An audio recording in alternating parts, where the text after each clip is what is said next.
Hey everybody, welcome to another video. I wanted to continue the series of AI music reviews where I go over some of the music videos I made and tell you my exact process behind making them. This video was back in September 2024, and you'll notice a huge jump in AI visuals from the last video. Flux had just came out and it was blowing everything out of the water. A true mid-journey competitor at the time. And I was immediately blown away by the quality and the prompt adherence. So I went all out in this video using just Flux. Without further ado, let's watch the video. A nice little balloon floating in the wind.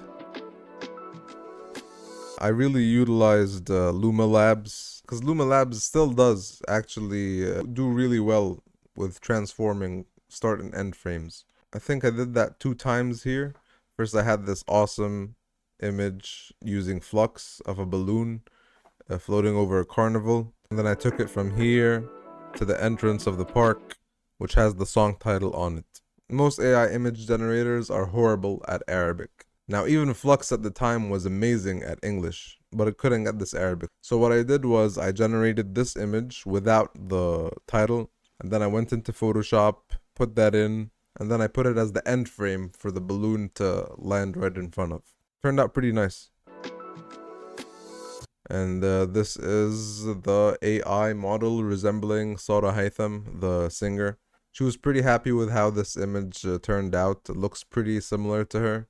Of course, as usual, I had to start with a really good prompt. I had to get her curly hair and color just right.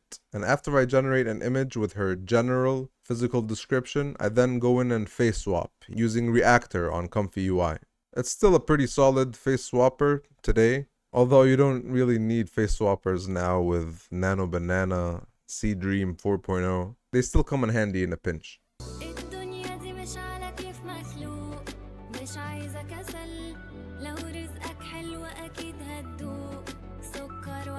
Everything looks way more realistic. The Flux came and blew everything out of the water. Now, of course, some images don't look great. Her eyes are a bit weird here.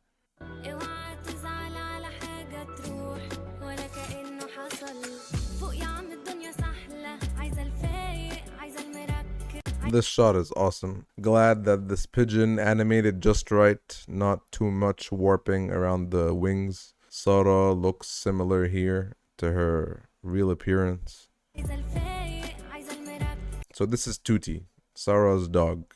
She wanted to have her in the video. It was a special request. I told her I'll try. And thankfully, I was able to use Tuti as a reference. I had to specify that it was a boxer with pointy ears. Seemed like some kind of mixed breed. So first I generated that, and then I edited the image using some style transfers and IP adapters in Comfy UI. Ended up with a pretty similar looking dog.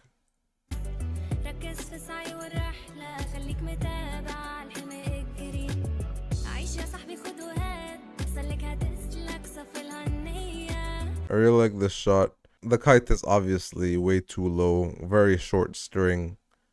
But I feel like the rest of the visuals supported enough to make it okay.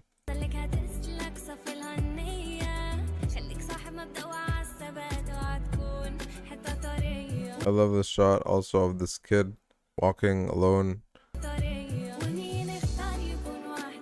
Flux was really good at editing, man. You couldn't rely on just a prompt, but you could in Comfy UI mask the cat. It was originally a white cat, but Sarah asked if it can be a black cat, so I went into Flux where I just masked the cat and wrote black cat, and thankfully it worked really well. Looks super natural and awesome here.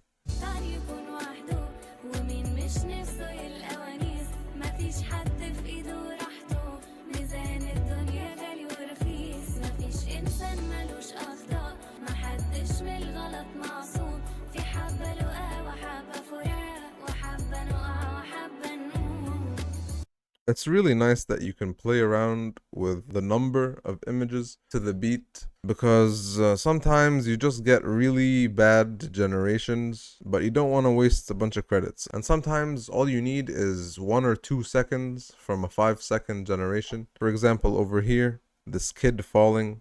The 5 second video was not good, man. I mean, when he hits the ground, his feet kind of flop all over the place and he starts to look like a doll. So I don't stay too long on that clip, right?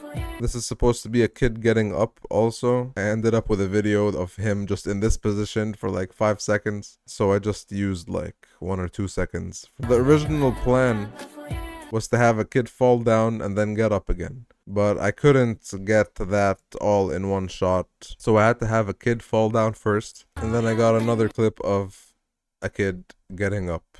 Worked out alright.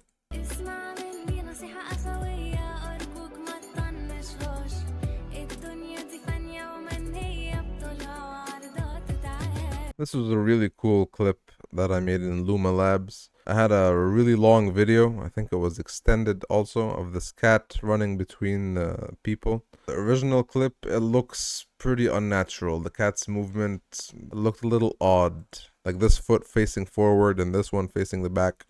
But again, you're focused on the cat and it's quick cuts, right? So basically I took the 8 long video and I cut it up so it skips in between. Ended up looking pretty nice like this.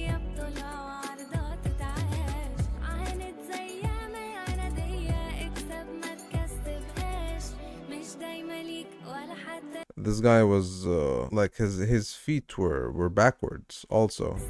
Actually, I had this guy walk from here all the way to there. His foot completely morphed and changed directions from front to back. So I ended up reversing the clip and just using the last bit of it so it looked alright.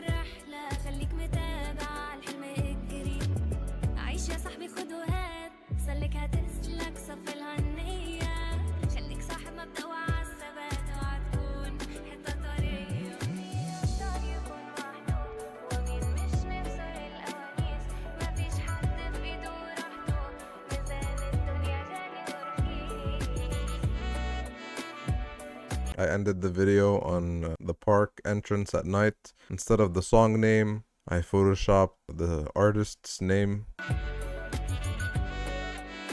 This one looks really good, like almost better than the rest. I love how this turned out. And that's it.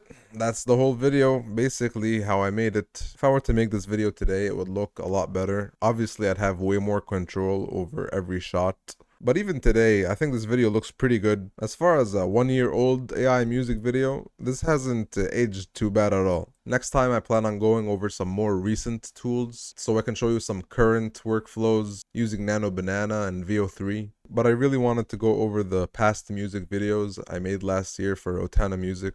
I hope you guys learned something useful or at least found this entertaining. Thank you so much for watching. I'll see you in the next one.